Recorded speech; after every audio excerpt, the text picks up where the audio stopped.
What's going on, everybody? It's another segment of Dribble It Out, and today I want to talk to you about the 3 things that I've seen so far in the NBA that have been a little disappointing. Now, let's get started.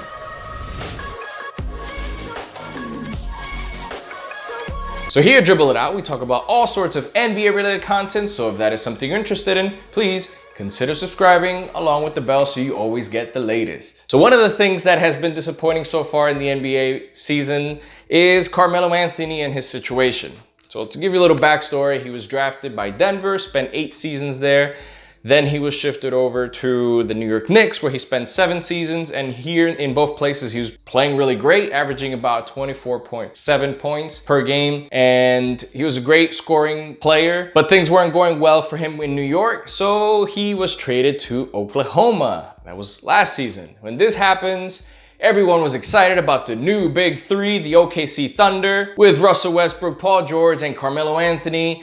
Everyone was talking about this is the challenge towards the Warriors and so on and so forth. However, his performance started plummeting. When this happened, then now he's averaging about 16 points per game. And it's not only the points per game, but the defense wasn't there. There's a lot more factors, but it just wasn't working out. So he goes this year to the Houston Rockets. And then everybody, including myself, was like, oh yeah, now the Rockets have what it takes to be able to overcome the Warriors. Because last year, the Rockets were so close on beating the Warriors, but then Chris Paul goes down and the rest is history. But now they have Carmelo Anthony's firepower, even though we knew his defense wasn't there. Everyone, like I said, including myself, was like, yeah, this is gonna be the year. However, no, it didn't work out, and unfortunately, the Houston Rockets and Carmelo Anthony had to part ways. But the reason why this is disappointing is because it's kind of sad to see such a great scorer just be like the way it all ended. It wasn't like Kobe where he was like, hey, I'm gonna do a farewell tour, or Paul Pierce. You know, they went around and then, you know, they gave decent performances even towards the end of their careers. This is kind of like,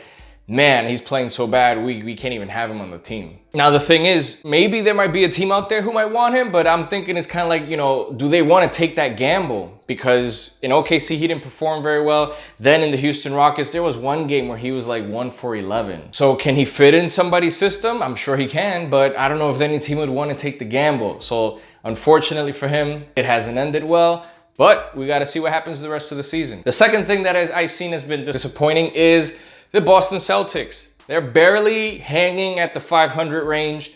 They win some, lose some, and they're always fluctuating. Everyone, including myself again, expected them to be at the top 1, you know, the top 2, you know, first or second place between them and Toronto. But surprisingly, it's between Toronto and the Bucks. On paper, they got Kyrie Irving, All-Star, Al Horford, Gordon Hayward, but then for some reason, the rubber is not meeting the road and they just can't take off. And a lot of people are pointing at Hayward as the reason why. Whatever the case is, it's a disappointment. They're hanging in there, but it's just like the teams they beat are like under 500 teams. They've beaten some good teams such as Toronto and stuff like that, but there was higher expectations for them, if I'm clear. And the last thing is the Houston Rockets.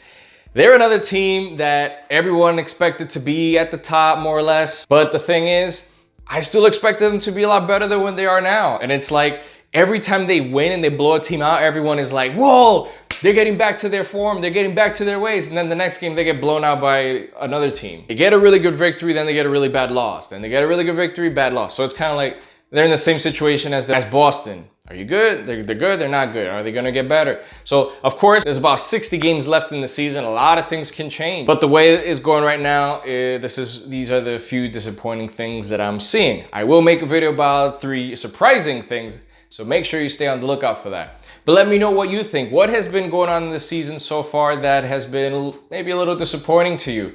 Please let me know in the comments. One little bonus are the refs still calling every little thing a foul, but what else is new? Give it a like if you enjoyed it, subscribe for more, check out my other videos, and I'll see you guys in the next one.